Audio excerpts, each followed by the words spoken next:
One of the most under-discussed trends in this space is how tariffs are now part of a nation's coercive diplomacy toolkit. When one country wants another to fall in line, whether on military alignment, digital surveillance policies, or rare earth mineral exports, tariffs are the opening move.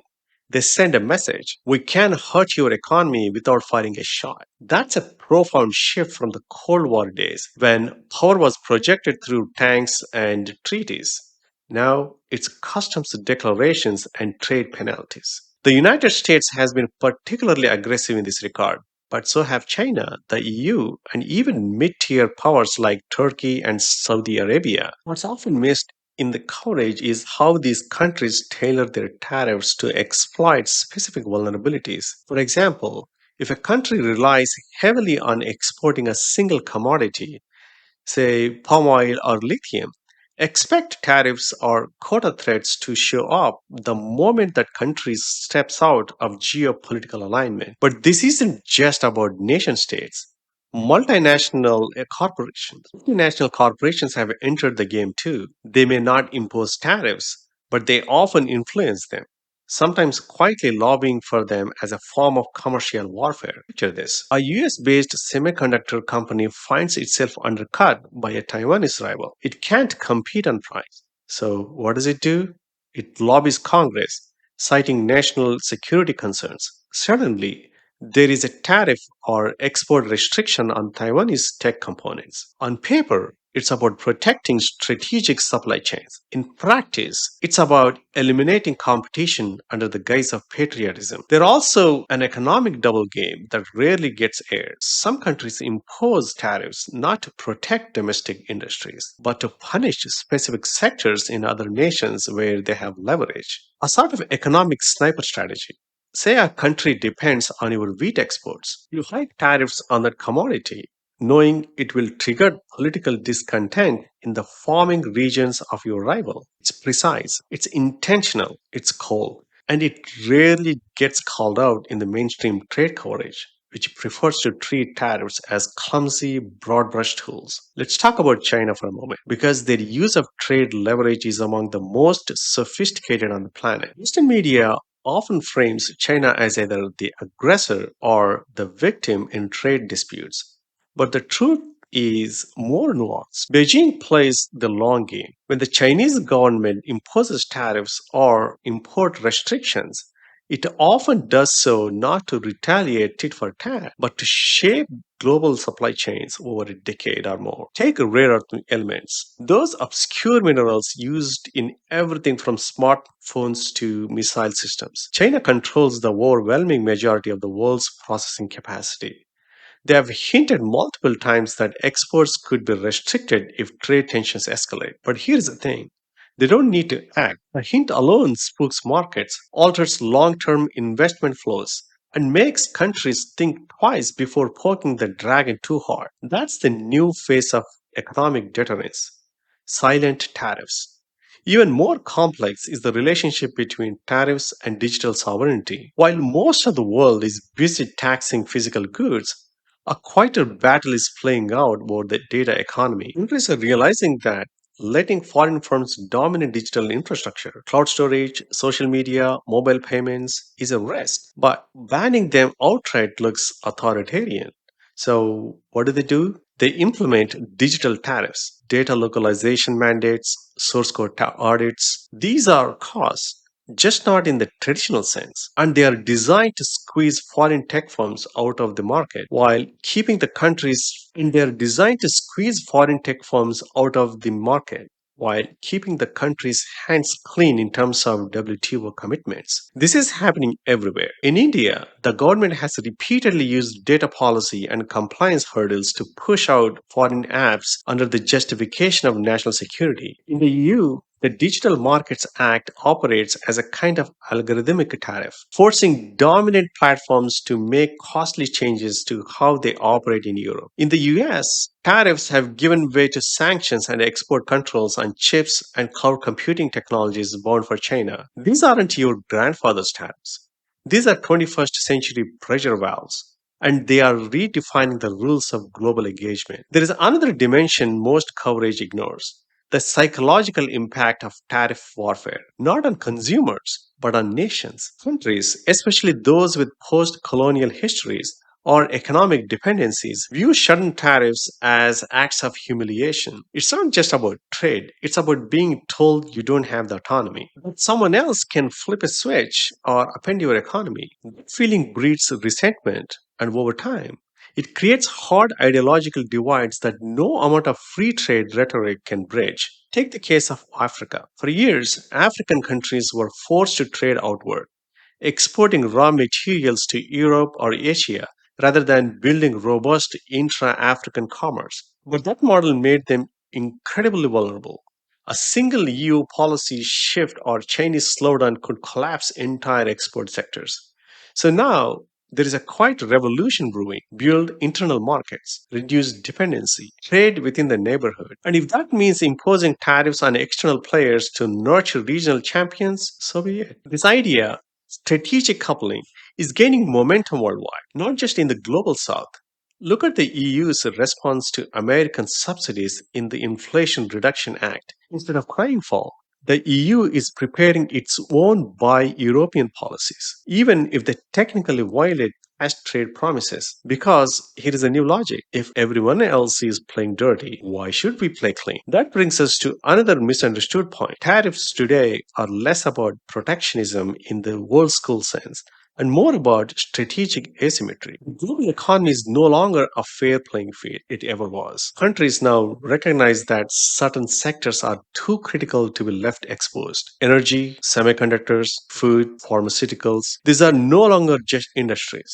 They are pillars of sovereignty, and tariffs are the sandbags people stack around those pillars. But what happens when everyone starts doing this? When every country believes its supply chain deserves special treatment, that's when you get a world not of cooperation, but of fragmentation. And that's already happening.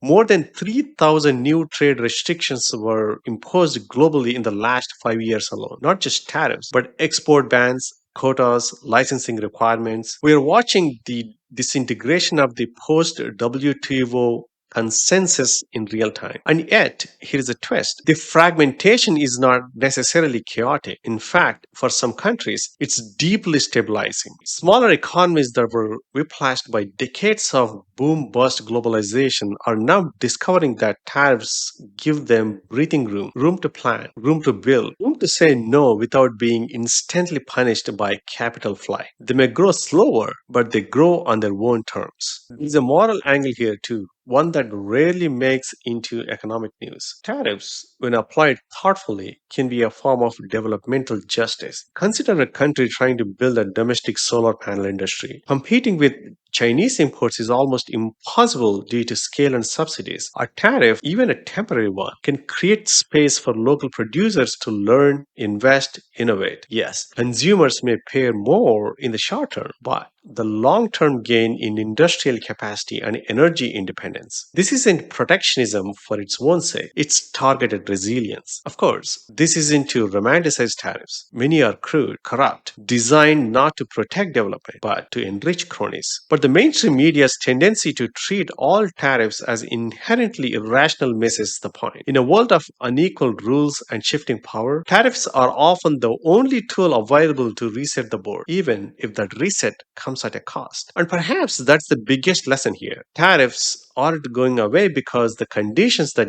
gave rise to free trade are eroding. The post Cold War dream of frictionless world where goods move freely, nations cooperate, and growth lifts all boats. That dream is fading. What's replacing it is something grittier, messier, but maybe more honest. A world where trade is a contest of interests, not a utopia of harmony. A world where tariffs aren't just taxes, but signals, messages, warnings.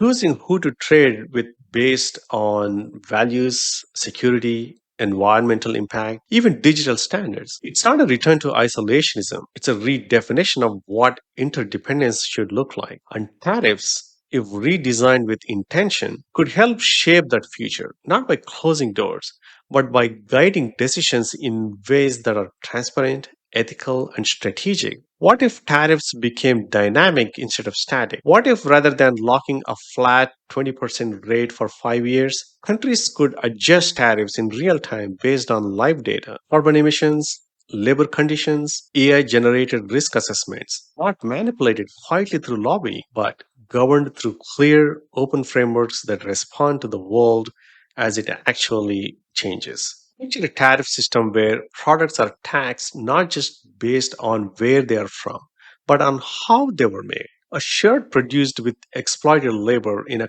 carbon intensive factory wouldn't face the same trade conditions as one made in a solar powered facility with fair wages. This isn't science fiction, it's a real possibility if tariffs are viewed not as tools of revenge, but as filters for ethical production. They could become signals of alignment. Trade would still happen, but under terms that reflect shared priorities rather than race to the bottom pricing. In this imagined future, tariffs wouldn't be used to hide behind borders or artificially inflate domestic prices. They would be used to reward resilience, to encourage diversity in supply chains, to support local economies that are trying to transition towards sustainability without being crushed by cheaper, dirtier alternatives. A country trying to develop clean energy infrastructure shouldn't be penalized for protecting its infant industry from coal heavy competition. Tariffs could provide breathing room, not permanently, but purposefully, allowing transitions to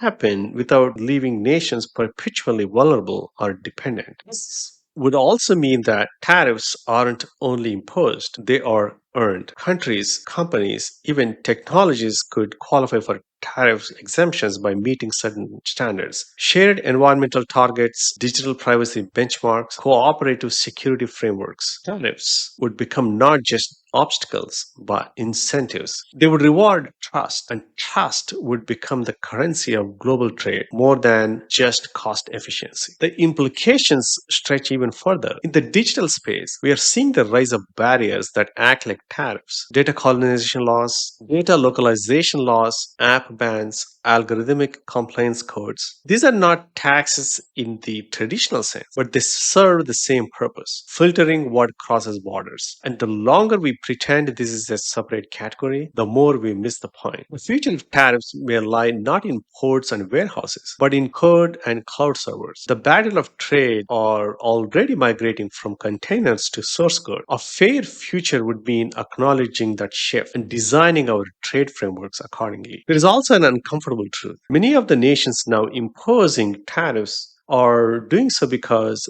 they feel they have been excluded from setting the rules of globalization for decades. For them, tariffs are not nostalgia, they are a form of self definition. But that defiance, if left unchecked, risks hardening into fragmentation. An ideal future wouldn't ban tariffs outright, but it would create clear, pluralistic pathways for countries to trade without sacrificing their identity or future. Tariffs could serve that function, used as tools to protect biodiversity, language, local intellectual tradition, not by locking out the world, but by saying, this is what we value. And here is how we trade in alignment with it. We imagine tariffs as programmable, flexible, even partially automated based on predefined standards, then we are not looking at wall. We are looking at a filter, not a return to protectionism, but a move towards intentional engagement. This shift would require unprecedented cooperation and transparency, but it would also unlock a deeper sense of accountability. No more backroom deals or symbolic gestures that punish one nation while rewarding another for the same behavior. Instead, tariffs would become part of a new diplomatic language, precise,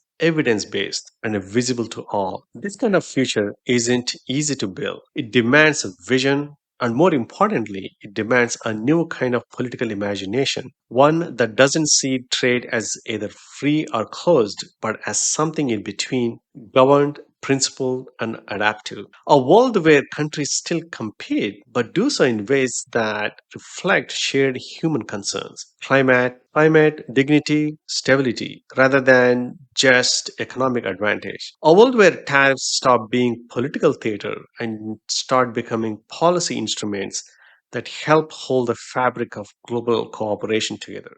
The real question isn't if tariffs survive, it's whether we will use them to build something else. Let's leave it there for now.